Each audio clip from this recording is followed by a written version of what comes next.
Okay.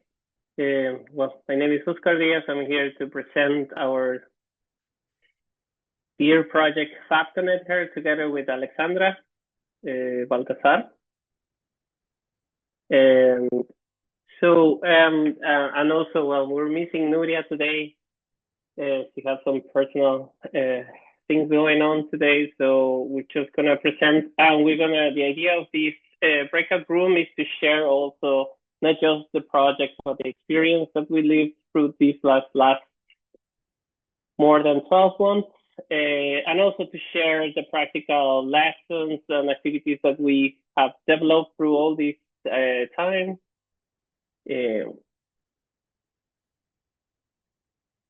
Okay, so I'm going to start just to put this nice quote from Chimamanda, which is a really nice author that I like a lot. And it resonates a lot to me while doing all these projects and also developing the activities, implementing the activities. And we're going to cover these 5 points during our meeting today.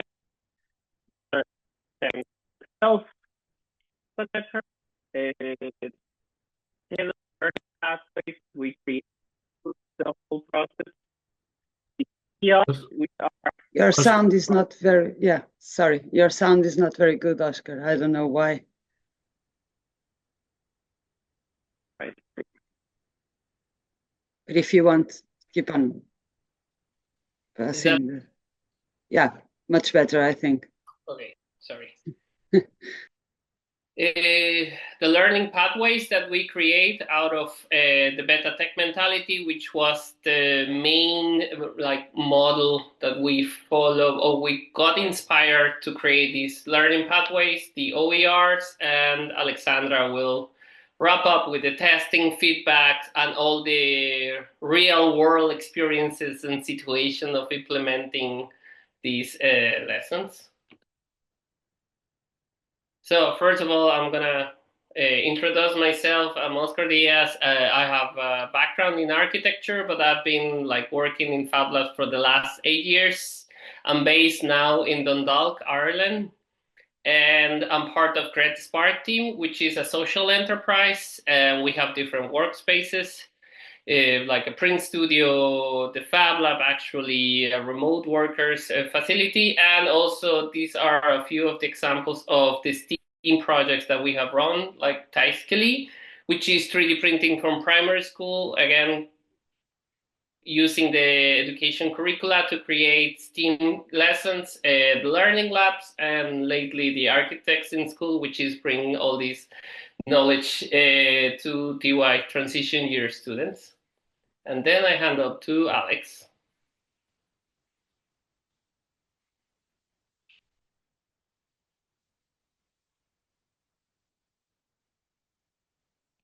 You're muted. Yeah, sorry. I had this thing opening this other window. So I work at Viva Lab in Porto, Portugal, and we are also a Fab Lab, and we try to mix the open design and the maker education and the social responsibility in everything that we do here at our Fab Lab to innovate. So, and this made a lot of sense in the FabConnectHer environment, because the idea of bringing girls to STEAM areas and the social side of, we think that girls really love the social side of the STEAM. So we think it makes a lot of sense to do this.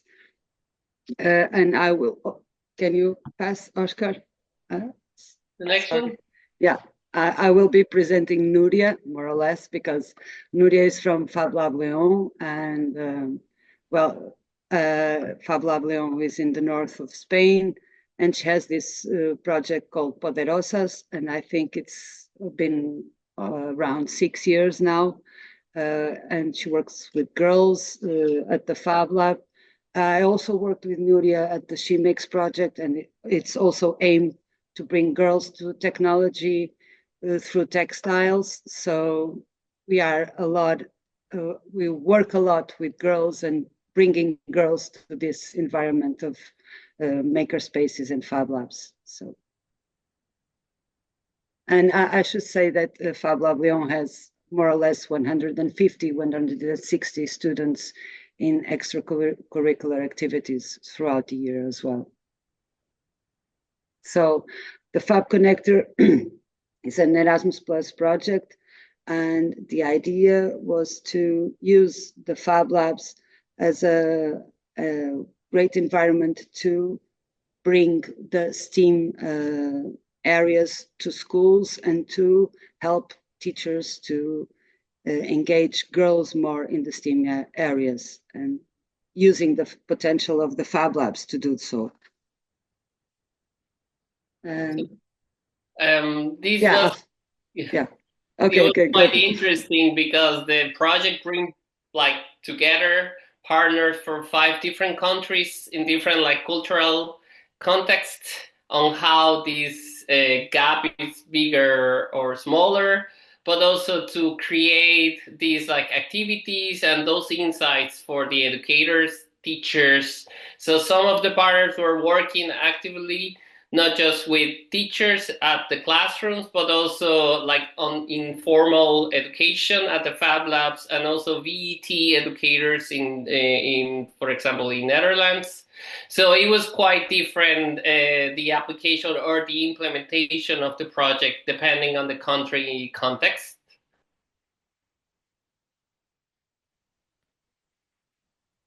So, talking about the tailored learning pathways. So this was the first kind of assignment that we had, let's say. So the idea it was we have a workshop about the beta tech mentality, which you can see the reference here down the image. And basically during the workshop, the first image that they present, it was this. So I want to ask maybe just one, because of this time that we have really tight, is like, what do you see here in the image? What are your first thoughts about like seeing this image in the screen? Someone wants to put it in the chat or wants to open the mic and just say it. What do you see there? You already have one. Yes, one in answer. In the chat say cows. Cows, yeah. Yeah. Another one.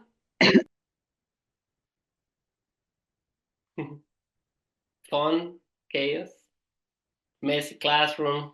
What else? My thought was like, oh, maybe a lazy teacher, no? Yeah, what's going on with the boy in the ground? So we see someone upside down there in the window, and some girls dancing behind, no? Also distractions as well are the things in, yeah. So, well, after reading more and having this workshop, the next image from this image was this. So whenever we see chaos, lazy teacher or educator, something like that, there's some stuff that we're not seeing. Why? We don't know. Everyone have a different experience. Everyone have their own, learning path, let's call it, no? But then these beta tech mentality show us a lot of different insights of things happening. So you see, like Alexandra was saying, like the one that was lying on the floor, well, maybe the guy that is helping might be a possible future doctor. We see there a constructor, maybe a photographer, safety expert, mathematician, biologist, designer. So maybe we're not looking quite well at the first sign, the image, because later then we see, oh, this makes sense now, no? Laboratory technician over there putting some fire in the hair. We don't know. Maybe we just need to focus our views, or maybe, I don't know, maybe I'm not seeing enough things, no? But this is quite fun because the beta tech mentality showed this side of how teachers, mentors, educators can inspire and attract young people to technology or to science, okay? So basically, which is the main inspiration of the whole FabConnectHer, the beta tech mentality divides in 5 types of personality. This was a research that you can just like Google and see more about the PDFs about the research, but it was quite interesting, the study that was like made out. So 5 types of personalities towards the technology, and these 5 types of personality also lives together with these 5 dimensions. So you see the 5 types as explorer, creative thinker, innovator, etc. And then we have the dimension of attitudes towards this. So self-confidence in science and technology, interest in new technology, practical orientation, more. The clear thing that we see here is that everyone thinks different. Everyone have different eyes for seeing technology, science, education in different ways. Some of them get more trouble at school or trouble like while delivering an activity or something like that. Some of them can enjoy more. So it's up to us to prepare these kind of lessons and content during the FabConnectHer project to achieve more success, let's call it, or to have more attraction towards technology and science. So at the end, I mean, if you research more about the project, you will see these results. And the main characteristics are like, you can see this graph going, the self-confidence in science and technology and the interest in new technology. So these 5 types of personality lives within this graph. No? So we see the social implementers, the doers, the innovators, creative makers, and explorers. Okay. And some of the findings of the research was like the creative maker, tech is my hobby, technical subjects are easy for me. And then we see something that is really contrast. So for example, the social implementer, I have difficulties with science and technology. Instead, I wish to focus on helping people and society. So these kind of different like personalities lives in our classrooms, in our Fab Labs, in our makerspace. So how we can not just target one type of participant, but how we can create a diverse set of lessons and activities to try to attract more or less these different personalities that live within our participants in our workshops and activities. So going into more filtrate this information on how we're going to implement this model into the FabConnectHer was like these key findings. So understanding the beta tech mentality in terms of curiosity and exploration, resiliency, growth mindset, and collaboration and teamwork. So these kind of like small pinpoints are the pinpoints that we grab from the beta tech mentality and we try to implement, or we implement during our development of the learning pathways and then the lessons and implement the lessons. So one key, like the first thing that we agreed to do is like, okay, we're gonna create this sort of framework using the beta tech mentality. And for starting, we're gonna develop a lesson template which can cover some beta tech mentality types of personality, but also the dimension. So this mix of, okay, we're already doing some STEAM activities at our Fab Lab, but how we can improve that attraction and that sense of belonging to the technology and to the STEAM field for the girls. And then we end up creating these 3 learning pathways. Yes, so sorry, the learning pathways, the first one is the world of STEAM, and it's for girls from 8 to 15 years old. And the idea was to make a connection to the curricula with activity hands-on, but the activities that the teachers could take to the class, not just some Fab Lab or makerspace activity detached from the curricula, and that would make sense to the teachers to take to the schools. The learning pathway 2, it's a practical and creative pathway, but to engage older girls and through design, the design process, the prototyping, developing ideas, and being more self-confident in these STEAM areas. So they can not run away from technology, for example, but choose this for future careers and not thinking they are not capable of these areas.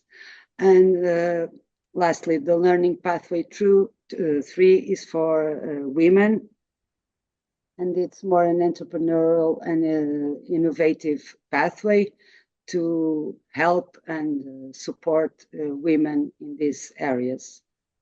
We are still in the first year of the project, so we are still developing all these things.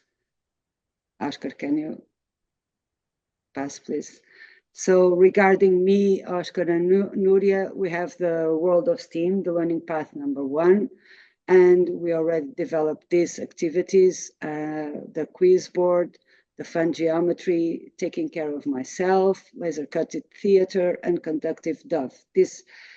All these activities try to use 1 or 2 machines from the Fab Lab, electronics, programming. So, but we try to develop activities that would go, that would appeal, to different kinds of girls, like a bit inside the Better Tech Mentality model, and also that would appeal to the teachers to take them to the class, because lots of school, at least here in Portugal, for example, don't have access to Fab Lab machines, and sometimes teachers run away from technology because they think it's too complicated. They never tried it yet. So this was our idea. Can you go to the next one, Oscar? Sorry. So we have the FabConnectHer website. It's still in construction, but I will share it here no, sorry, not this one. I will share it, but nevertheless, me, Nuria, and Oscar, we already put our activities in the Scopes DF website, so they are already open for teachers to try it, and we invite you to try it and to give us some feedback about the activities. That would be great for us to improve the activities. And Oscar, can you? Yeah, Sorry, yeah. I'm ending. So regarding the testing, we tested all these activities with teachers and with students, girls and boys. Regarding the teachers, we try to test all the activities and have some feedback about them, what to improve. Sometimes it was the product per se. Sometimes it was the way of engaging the students, and also the way to connect these activities to the subjects at school. Because sometimes teachers feel they don't need this because they already have their own curricula. Why put something else in the class? But regarding the testing, also with the teachers, the feedback was amazing. And also with the girls, can you share again? Pass the slide, yeah, please. Regarding the girls and the older students, one of them gave this feedback that was really nice. She was playing with a conductive dough, and she was saying, if I could have learned this when I was in the physics class, it would be much easier to understand all of this electricity subject instead of learning through the books.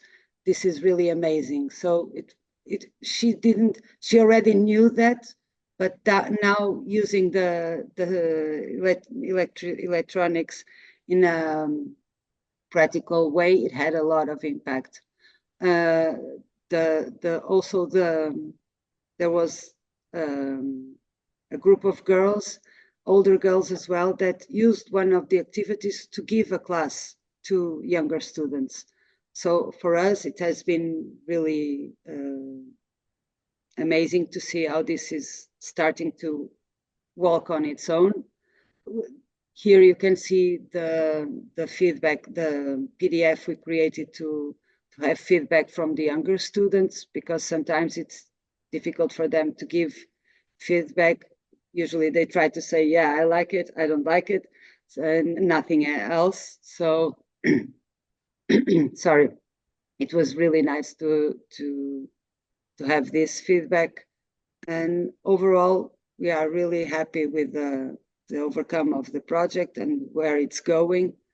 I don't know if I'm missing something, Oscar, if you want to add something. Yeah, I can say on my side, because every partner was testing their lessons in their country, in the school that they were like got access. In my case, I went to a just girls school. I was testing my lesson with 32 girls from like 9 to 10 years old, and my lesson was taking care of myself, which was bringing the subjects of health, like taking care of your body and knowing more about the human body and the diversity of human bodies. So the feedback was great. When I tested the lesson, I got the feedback from the teachers saying, like, for example, maybe the size, like for me as a Fab Lab educator, I got like really nice feedback, because they were like really happy that we were using the actual educational curricula for bringing these activities. And in my case, my activity was like not really technological, in a way that I was saying, using these parts to create a circuit to connect the whole body. And so the girls will know, like, oh, my brain is of course connected to my heart, and then my heart might like send some signals to my muscles and stuff like that, no? So you will see that all the different like lessons that we created on this different learning paths have different subjects, like science or health or engineering or art. Some of them are more like Fab Lab thing, like more like machine or programming. Some of them are more like art or science related too. Oscar, we have 3 minutes left. Yes. Well, just getting ready for the wrap up then. So first of all, we want to, as Alexandra said, we have already uploaded 4 lessons to ScopesTF. You can maybe just like search on the search bar by FCH, and you will find the 4 lessons if you want to test it and you want to get all the material from there. Also, we're, as Alexandra said, it's a work in progress. Our website, which is www.FabConnectHer.eu. I already put it in the chat. Okay. Yeah. So you will find in the website very soon, I assume like between 2 or 3 months from now, all the lessons of all the learning paths will be available there to download and implement. And also we're developing a learning center toolbox, which will bring more tips for educators and Fab Lab managers and makerspace managers. Not just the actual lessons or activities that you can implement in your space, but also some tips about like a gender perspective, how to attract girls in terms of the communication of your own activities, some extra resources, as Alexandra said, like for example, the She Makes reference. There's another like set of resources and tutorials, so it's quite like, you will find a lot of things going on there. So, well, thank you. Thank you. Thank you very much, Oscar and Alexandra, and thanks everybody for attending this. It's a very interesting project.